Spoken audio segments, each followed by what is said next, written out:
Hi everyone, thanks for joining us on I/O Live. I'm Timothy Jordan. And I'm Emily Fortuna. Over the next 3 days, we'll be live streaming everything I/O, from keynotes and expert talks to a first look at our developer products and how they work.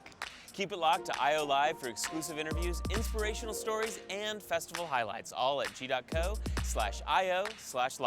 And don't be shy, we want to hear from you. Join the conversation using hashtag O'19. Coming up at 12:45 p.m., the developer keynote. But first, our CEO, Sundar Pichai, kicks things off with the Google keynote.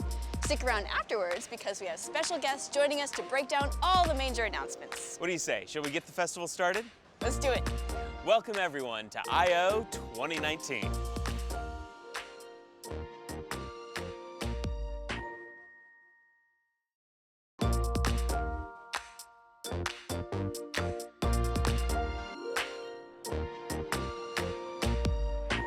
It's finally here. Google I/O 2019 is officially underway. Hi everyone, thanks for joining us on I/O Live. I'm Timothy Jordan. And I'm Emily Fortuna. If you can't be here this week at I/O, don't worry, we're here for you. Visit g.co/io/live to watch and rewatch the keynotes and sessions, plus all the exclusive interviews and demos our team of Googlers will be bringing you over the next 3 days. We've lined up several special guests to help us deep dive into today's major announcements. First up, we welcome Manuel Bronstein, VP of Product Management here at Google, to talk to us about the next generation Google Assistant. Manuel, thanks for joining us. Thanks for having me here. All right, let's go really big picture for a moment. When you think about how the Google Assistant changes people's everyday lives for the better, what does it look like? Yeah, so when we thought about the product, we wanted to build, our mission is to be the best way to get things done. And when we say best, we think about seamless, fastest, easiest way to get things done. And if you think about our world, in some ways it's getting more complex, right? Every time you try to do something, you need to think about not only what you want to do, but the how. And if we do our job right and we're investing to make it happen, you're going to be able to go from what do I want to get done to getting it done without having to worry about the how in many ways. And our hope is that that saves you time. And we all know how important it is for all of us to get a little bit more time to do all the things that we care about. So we're very proud to be investing in making the product the best way to get things done, in many ways to give users time back. So the assistant is becoming more and more personalized. How does that help us as well? So think about, when people think about an assistant, they're thinking about a product that it's gonna learn from them, that it's gonna understand what they're saying. And in order for the system to understand what you're saying, it needs to understand your world, right?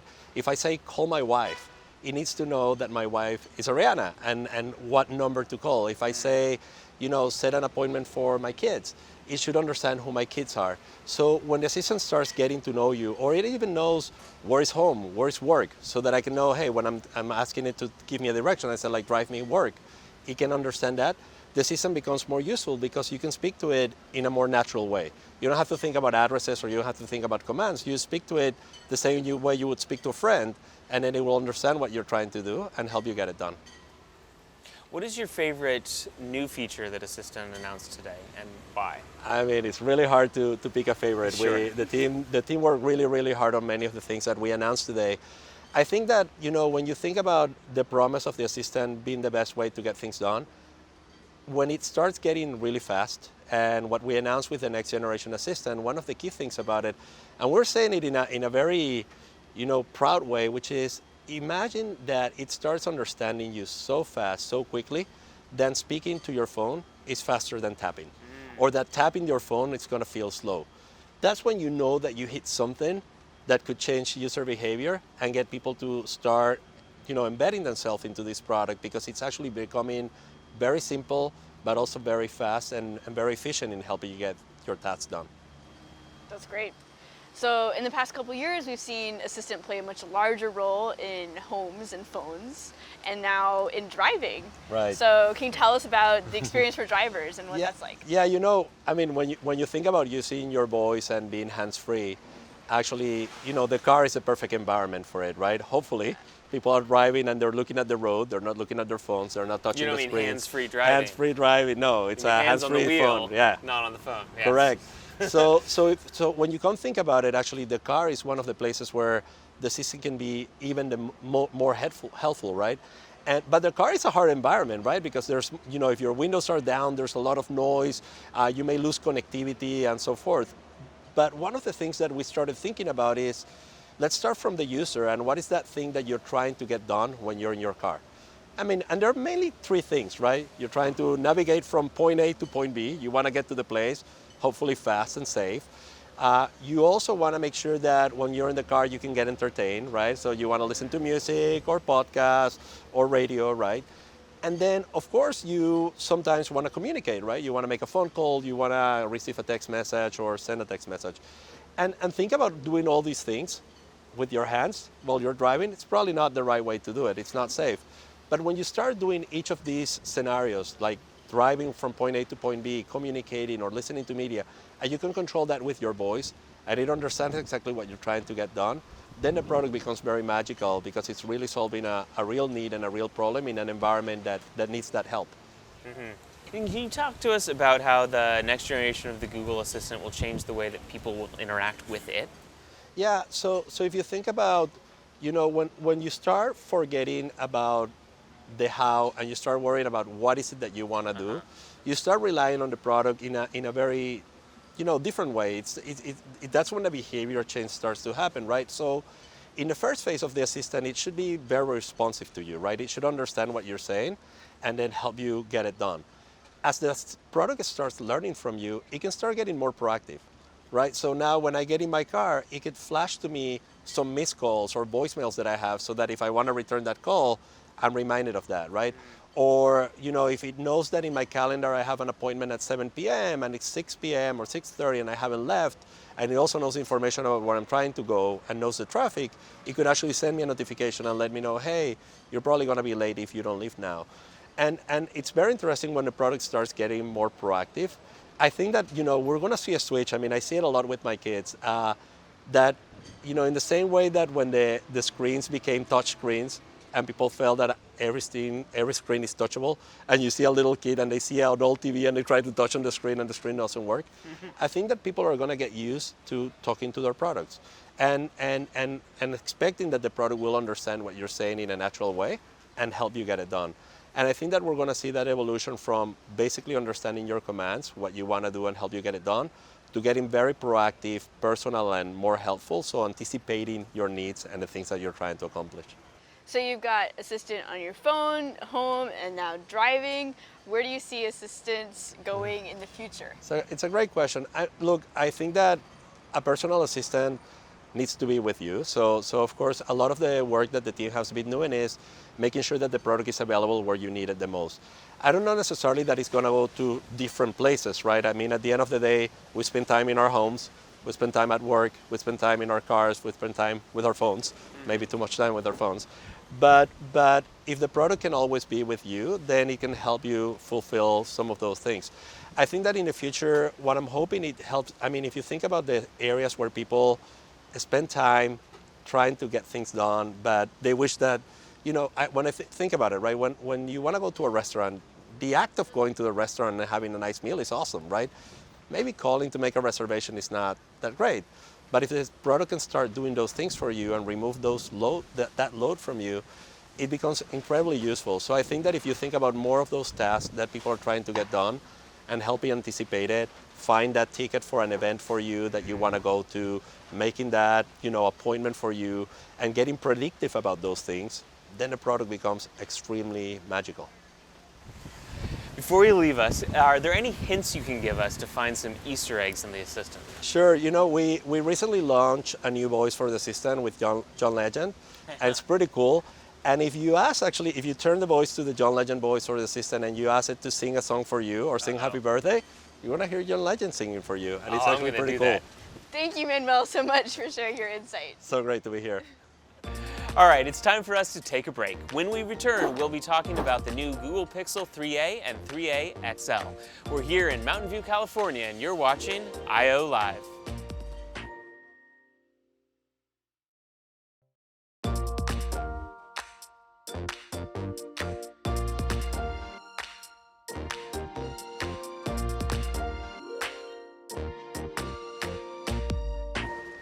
Joining us now is Sonia Jobin-Putra, a product manager at Google, who is here to give us the 411 on those sleek new phones. Hi, Sonia. Hi, Emily. So Your team has been amazingly busy these past few months getting out this new Pixel to the lineup. What inspired you to create this phone? Yeah, when we set out to do Pixel in 2016, we really set out to do something different, to really bring radically helpful hardware to our consumers. And we thought we could do that by bringing the power of hardware, software, and AI together. And we still believe that. That's still our mission with these devices. But with the benefit of 3 years, we've been able to finally bring a phone that's more affordable to more people.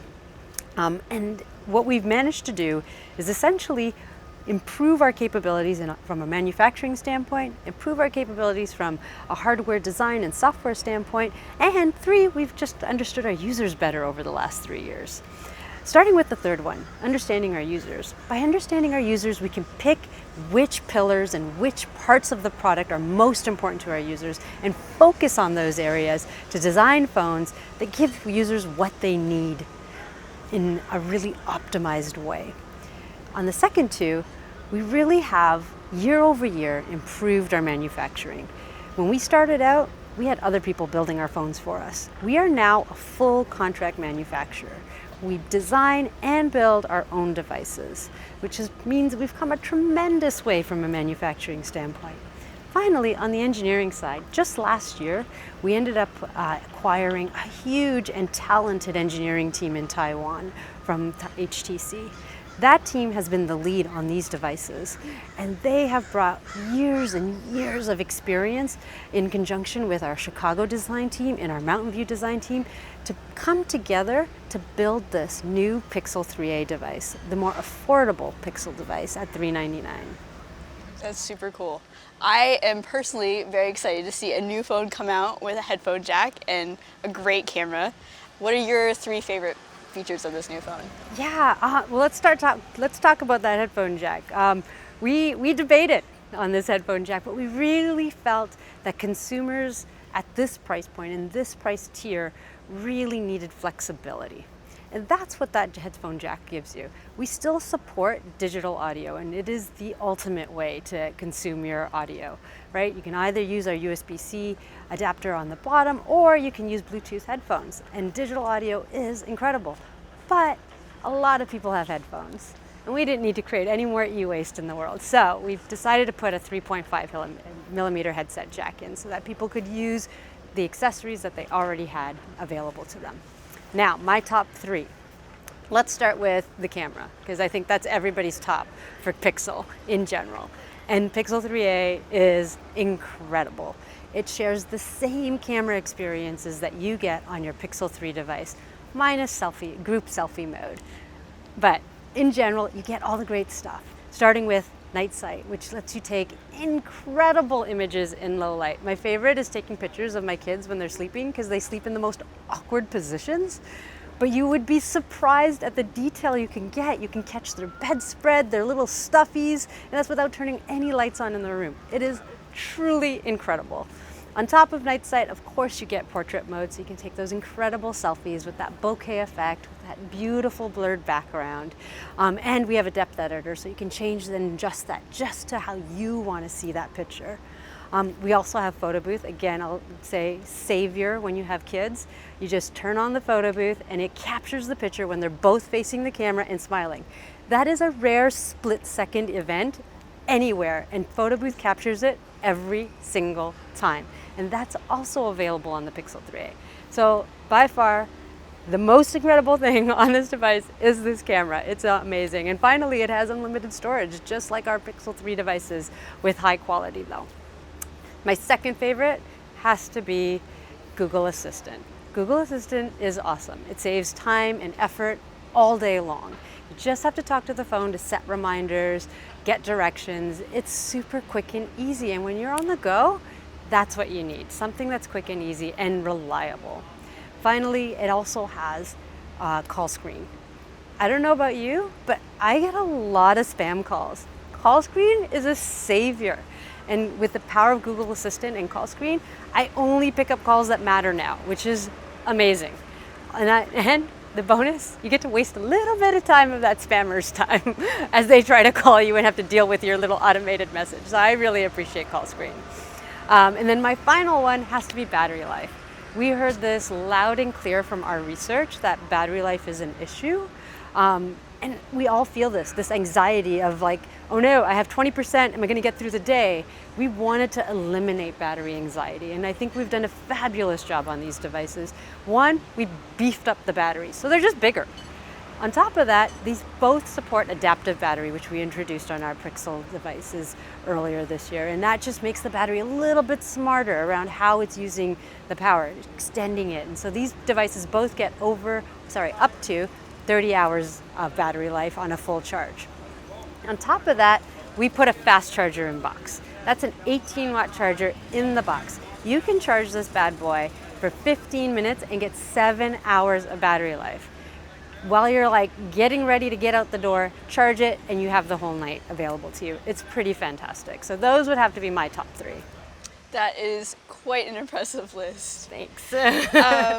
I'd be curious to learn a little bit more about the camera itself. Can you tell me some more of the specifics on how it's able to create all these cool effects? Yeah, absolutely. So it starts with the hardware. The hardware that we've picked for these cameras is not mid-tier. It is premium hardware. In fact, the imager on the rear is the exact same imager that we use on our premium devices.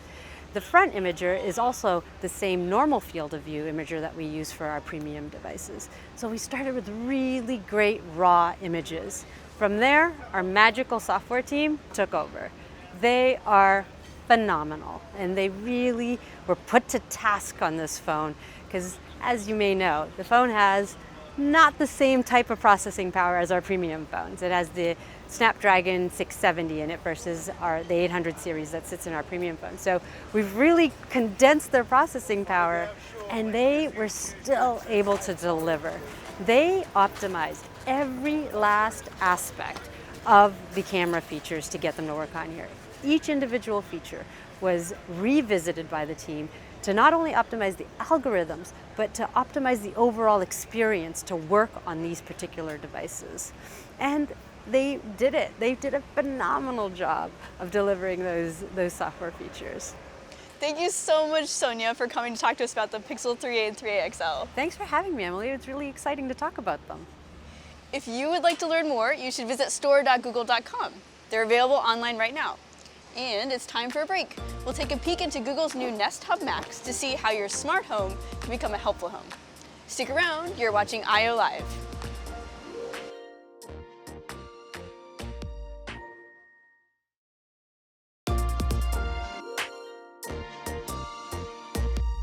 Joining me now to talk more about Nest Hub Max is Prabhu. Welcome. Thanks for having me. I'm excited to be here. So let's start with a quick overview. Tell us about the larger screen, the camera, and all the cool features that they activate. So Nest Hub Max is our premium smart display designed for the center of your home. And it builds on all of the great experiences we built with the Google Nest Hub, which we launched last year.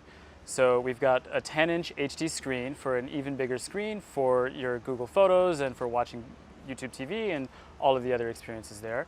It's got premium stereo sound built in, and it's also got a really helpful camera with all kinds of features and experiences that it can offer. Everything from video calling with Google Duo to peace of mind through the built-in Nest Cam functionality that allows you to keep an eye on what's happening at home, to personalization through a feature that we're calling Face Match. Very cool. And what's your favorite feature?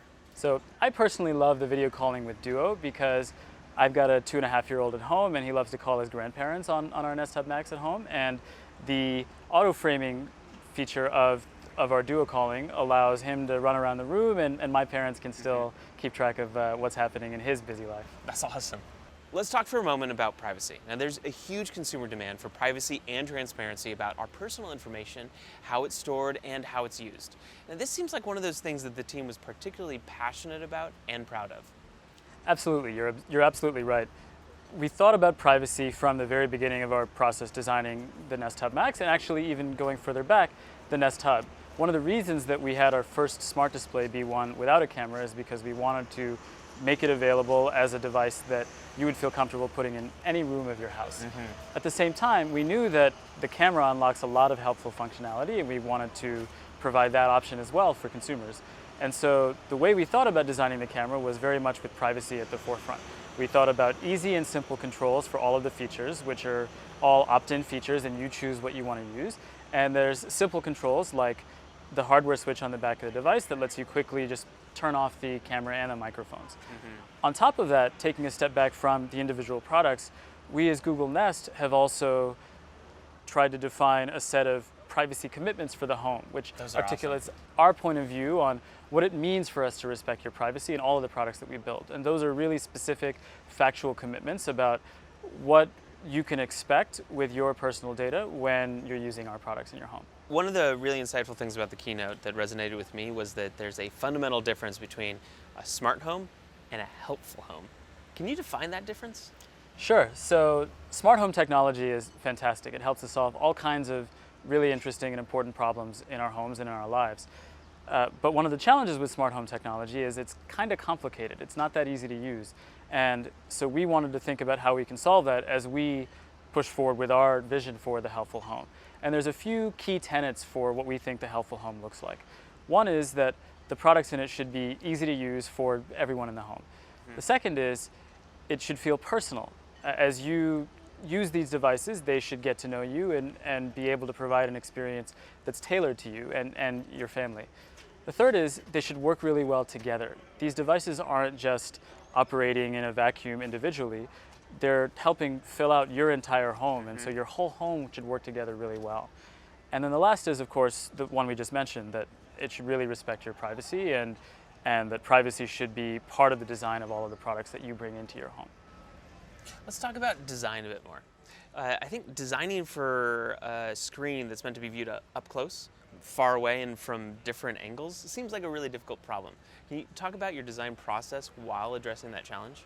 Absolutely. So when we started working on the Google Nest Hub, the first smart display that we built, we were thinking about that first and foremost, because we wanted this device to feel like an ambient, glanceable device, not one that needs your focused attention for long periods of time. And so we designed the user experience on that device to be readable from a variety of distances. Obviously, the fact that it's voice means that it can be used from both near and far.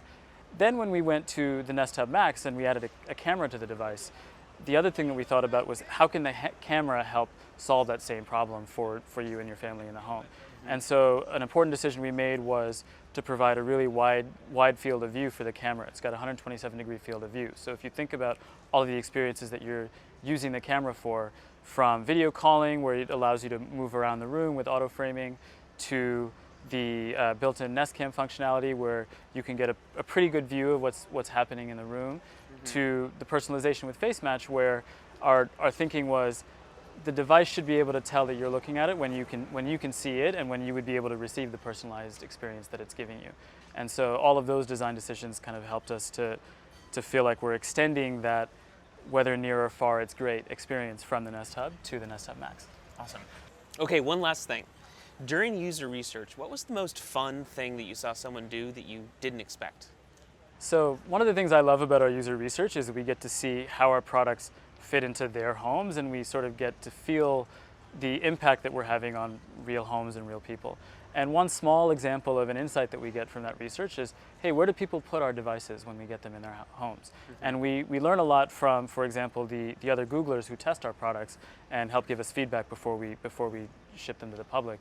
And there was one email thread where a Googler who was testing the Nest Hub Max shared a photo of his living room where he had the Nest Hub Max, which is already a pretty big screen, sitting right next to his big flat screen TV on the wall. And that was obviously not what I had expected, because I figured, these devices are big enough that you're going to put this bigger screen in a room that doesn't already have another screen.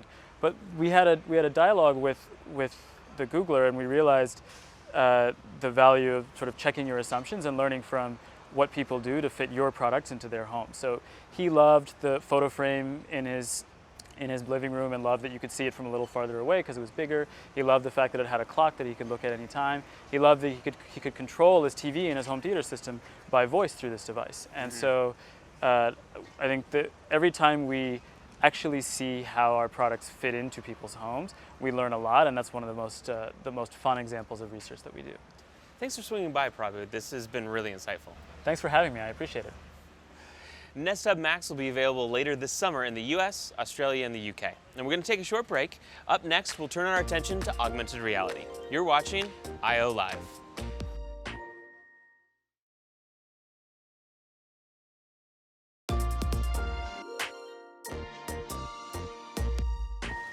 Welcome back to I/O Live. Here with us now is Harsh Karbanda, product manager on Lens.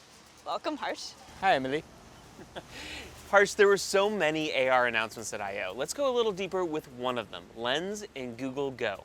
Can you take us back to when you all were first conceiving it? What were the problems that you were trying to solve?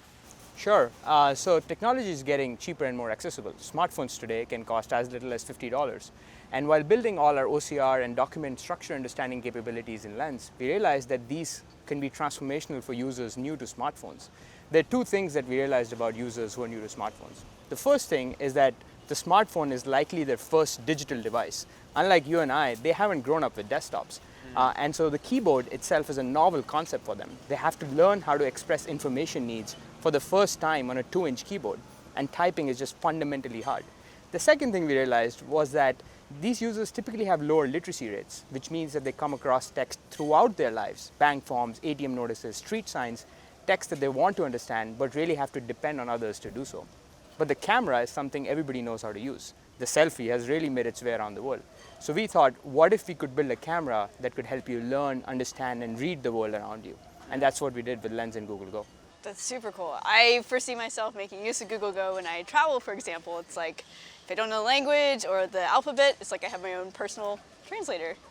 Can you tell us about the first time you saw someone use Lens, how you had envisioned? Sure. So we've been testing Lens in Google Go over the past several months, and we've seen people use it in several different instances throughout their daily lives: bank forms, ATM notices, product packages, medicine labels.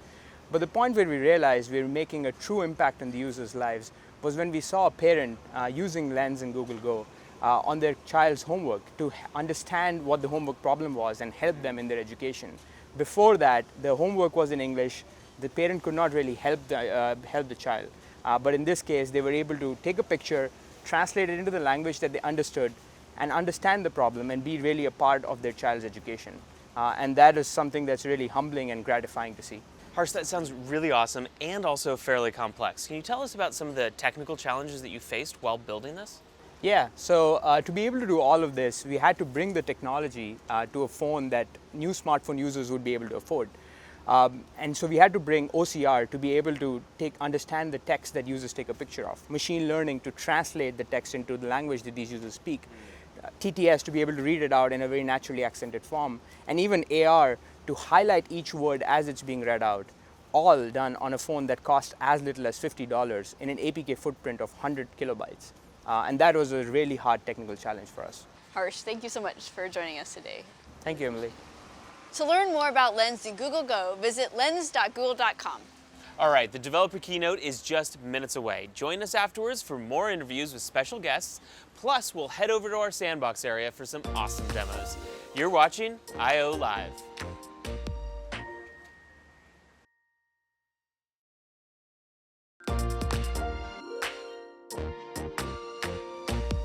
Welcome back to I/O Live. We're excited to have Daniel Galpin here to tell us about Android news from the developer keynote. Hey, Daniel. Hi. Hi, Dan. So responsibility to our users was the first core part of the Android developer keynote. Now, how does this relate to developers? Well, users trusting the platform is inherently important to developers. Downloading an app is something we all want users to feel comfortable doing. And that's why we've given users more control over their identity, around how apps run in the background, and about how apps share storage with each other. Now, these platform changes ultimately will require some apps to make changes when they target Q, but it's important for everyone that we get this right. Tell me more about how the Android Studio team focused on quality improvements for their latest release. Well, we're always listening to developers. And while new IDE features are great, they don't mean anything if your coding is interrupted with the crashes and performance problems. So the team has fixed over 400 high priority bugs and made existing features work better. For example, we've rewritten Instant Run from the ground up with a more solid foundation, renaming it Apply Changes. And developers can try all of this today in the 3.5 beta. Well, what's the latest with Google Play? Well, it's all about app bundles, and they make sure that devices get just the parts of the APK they need, which has turned into an average of 20% smaller downloads for users. We've also recently launched the 1.0 release of dynamic feature modules, which allows apps to have even smaller initial downloads by choosing which parts to download at launch. And speaking of distribution, we launched inline app updates today, which provides a standard way to prompt users to update their app when a new version is available on Play.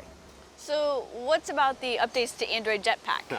Well, Android Jetpack is another way we've been investing in developer productivity, and Camera X is a huge step forward in making it easier for Android apps to access the camera and get consistent behavior across devices.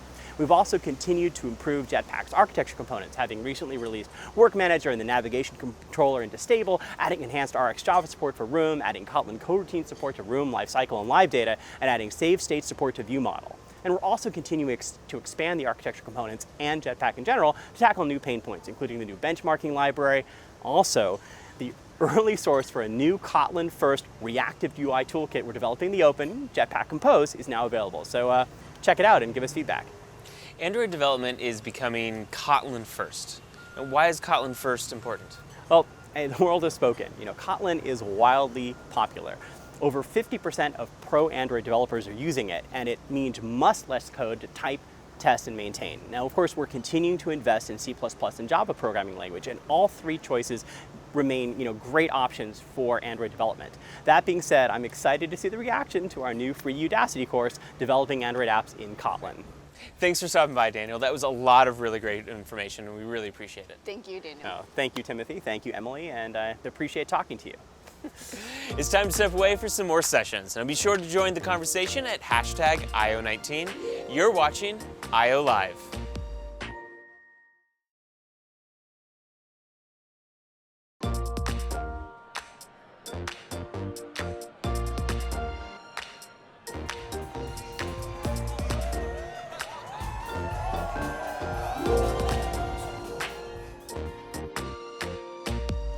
Welcome back to IO Live. Joining us now is Yossi Matthias, Vice President of Engineering at Google and the head of the Google R&D Center in Israel. Thanks for being here, Yossi. Thank you very much for inviting me. Yossi, you're involved with AI for social good, and you've worked on an impressive number of projects surrounding that. How did you get into that area? How did it start up here? So in a way, we were working on social good from the early days in Google. It's it's part of the DNA of the company to try and use technologies to solve problems for people. And obviously in the last couple of years where AI is getting a lot of, we became an AI first company, and AI had all these advancements. So suddenly we started looking into how to leverage on AI, how to use it to solve those problems, societal problems that can help out people in a profound way. And specifically, you've worked on flood prediction. And in my experience, predicting the future is not a task best left to mere mortals. So I'm curious if you could tell us how you got started on that and how it actually works. Sure, yeah. There's an old saying that prediction is hard, especially about the future.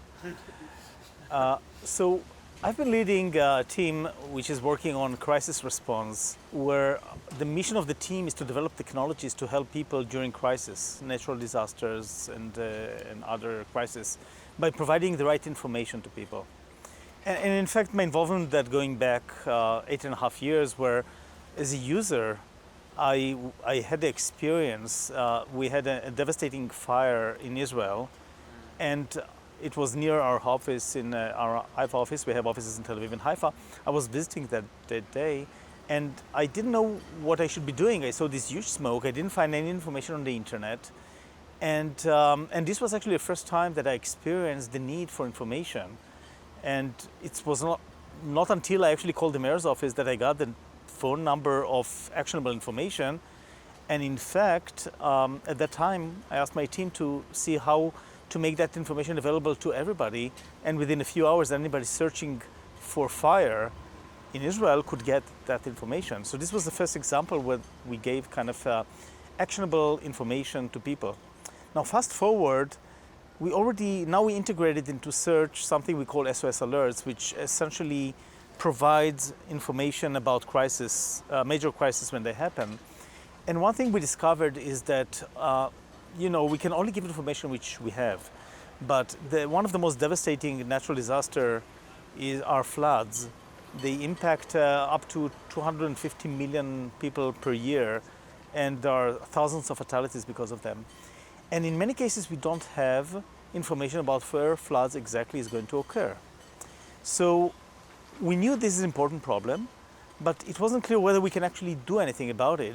There was an engineer that just joined, and he said he wants to work on a project that could help save lives.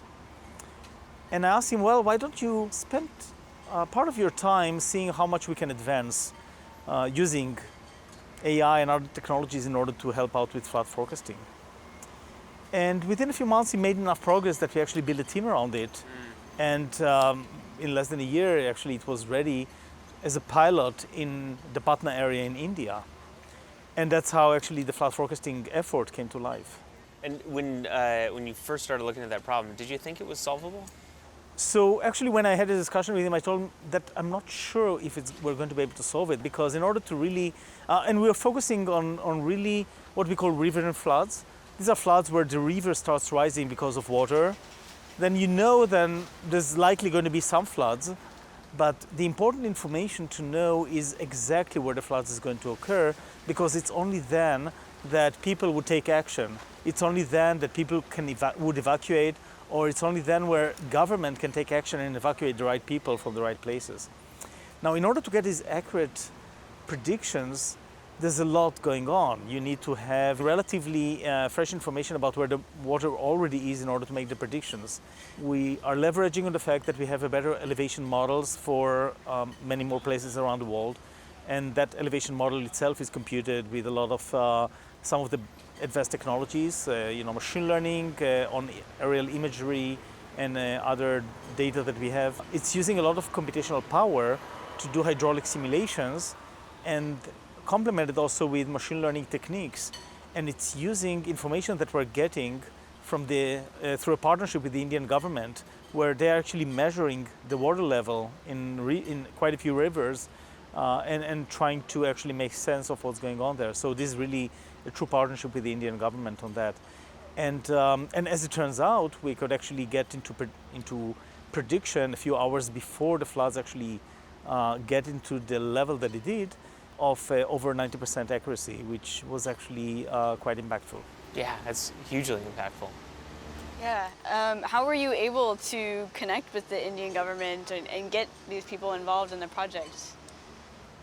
You know, the beauty is that once we started working on that, there's a lot of interest to collaborate. And I would say that on many of these societal problems, the notion of collaboration between companies and communities and entrepreneurs and governments, I think this is one of the areas that we need to see more of, because these are big problems and we do need to have this kind of community effort and global effort in order to really tackle them. That's cool.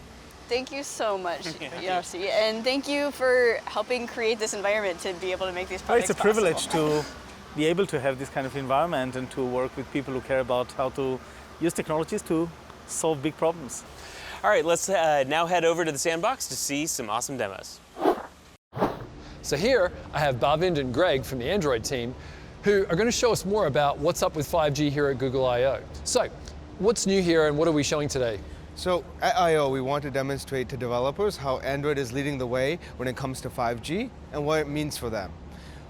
In 2019, 5G is launching with over 20 carriers worldwide and on more than a dozen Android OEMs. Okay, cool. So there are going to be all these devices out there. Yeah. So what APIs have we now added to Android to allow developers to use this kind of capability? Yeah, so we've extended our Connectivity Manager API to be 5G aware, so that you'll know when you have an amazing 5G connection from a bandwidth perspective. Yep. Additionally, we've also added the meteredness component to the API so that you'll know when that connection is metered or unmetered, so you can do interesting things over the 5G connection. All right, so metered means you're paying for it per gigabyte or something like That's that. right, So that yeah. would be a great opportunity to like download movies before a flight or when you're going away where there's no connectivity. That's right, yeah. So you can do all of these great downloads of content before you jump on a plane, for example. All right, nice. So So from what I understand, 5G is a lot faster than previous phone networks. And it sounds like it has the ability to do really fast downloads. So you have a phone there that is 5G aware. Yeah, so let's take a look. To help demonstrate 5G at I/O, we've actually set up 3 live networks here at I/O on a range of 6 OEM devices. Oh wow, so that's something people don't get to see every day. Here at Google I/O, we actually have real cell phone company base stations for our demos. So let's see what this looks like on a real 5G phone here. Yeah, so one of the challenges that many of the AAA game developers might run into is that file sizes get larger and larger as we make games more and more immersive.